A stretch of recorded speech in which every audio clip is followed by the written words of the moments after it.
Entre le 4 avril, le jour du meurtre, et la fin juillet, jusqu'à ma question au gouvernement dans la nouvelle assemblée élue, on parle finalement très peu de cette affaire. Après, enfin, l'opinion publique et les médias sont sensibilisés. Le président de la République lui-même, Emmanuel Macron, a rappelé en janvier 2020, lors de son voyage à Jérusalem, le besoin de procès. Le 14 avril dernier, la Cour de cassation, tout en entérinant le caractère antisémite du crime, a confirmé l'arrêt de la Cour d'appel de Paris du 19 décembre 2019 et qui retient donc l'irresponsabilité pénale de Kobili Traoré en raison, je cite, d'une bouffée délirante aiguë due à la consommation de cannabis. Le meurtrier ne sera donc pas renvoyé devant la Cour d'assises de la République. Cette affaire a suscité une vive émotion en France, mais à l'étranger aussi. 25 000 personnes de tous bords et de toutes confessions étaient présentes au Trocadéro. Après 4 années de souffrance pour la famille, je formule le vœu que cette commission puisse apporter des éclairages sur ces éventuels dysfonctionnements. Je vais procéder très rapidement à un rappel succinct des faits pour éclairer les membres de notre commission. Dans la nuit du 4 avril 2017 à 4h21, l'opérateur en charge des appels du 17 informe la salle de commandement du 12e district de l'appel d'un membre de la famille Diarra qui se dit séquestré par un connaissance, un voisin connu qui se prénomme Kobili. La famille Diarra se situe à cet instant dans leur appartement du 3e étage du 26 rue des Vaucouleurs à Paris, Paris 11e, et il y ouvre, après lui avoir volontairement ouvert la porte, lorsqu'il frappait, il se retranche dans une chambre des parents et donc passe l'appel. La BAC 11 arrive sur les lieux très vite, très vite à 4h25, et les Diarra leur lancent par la fenêtre un badge et un trousseau de clés, on déterminera, de l'accès de l'immeuble via la fenêtre donnant sur la rue. Ils entrent immédiatement, je parle des policiers, et se positionnent devant la porte d'entrée des Diarra. Les fonctionnaires de police se signalent et donc ils leur demandent d'ouvrir la porte. Pas de réponse, par contre, les policiers entendent une voix masculine de prière en arabe distincte.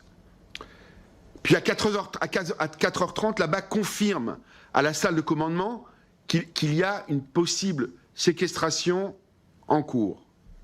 Entre-temps, après ces prières, et après s'être sans doute changé, puisqu'on a retrouvé après certains de ces... Il s'est changé, l'auteur est passé via le balcon des Diarra sur le balcon de Sarah Halimi qui dormait. À 4h38, un deuxième équipage de la BAC, 4h38 de la BAC 11 arrive. À 4h48 arrive un équipage de la BAC N75 en renfort. Plusieurs voisins, témoins et réveillés par la scène, témoignent en direct parce qu'ils ont été réveillés par les cris, ils appellent les secours, beaucoup de voisins appellent les secours et renseignent en temps réel les forces de police à l'instant T, notamment que l'homme n'était pas armé, qu'il frappait avec une violence extrême, avec des « Wallah Akbar », « sale pute », etc., de ces points, la victime. Sur le balcon de son appartement, j'entends le balcon de l'appartement de la victime. À 4h41, un témoin appelle les pompiers pour les informer qu'une femme vient d'être défenestrée. Les pompiers, le SAMU arrivent dans l'immeuble à 4h51.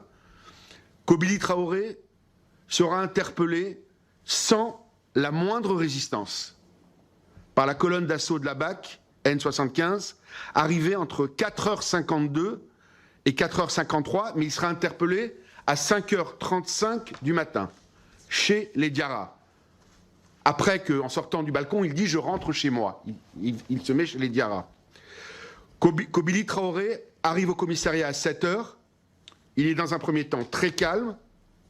Et après quelques heures d'attente, passées au début sur un banc, puis après dans une cellule, sans la moindre résistance, je tiens à le souligner, il sera placé en UMD, c'est-à-dire en unité pour malades difficiles.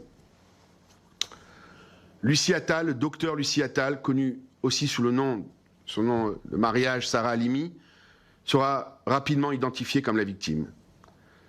Pour l'ouverture de cette commission d'enquête, nous allons auditionner ce jour une partie des avocats des parties civiles. Il y aura d'autres auditions pour le reste, qui sont Maître Buchinger, Jean-Alex, ici présent, puis après, tout à l'heure, Maître Kaminski, Maître Golnadel, et enfin Maître Calon. Notre commission d'enquête auditionnera, monsieur le rapporteur,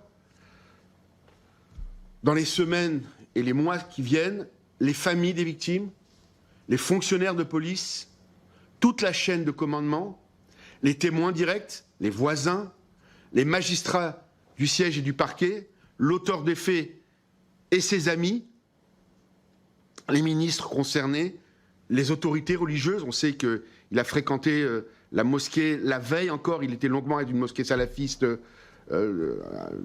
proche, et toutes les personnes qui pourraient être utiles à notre commission.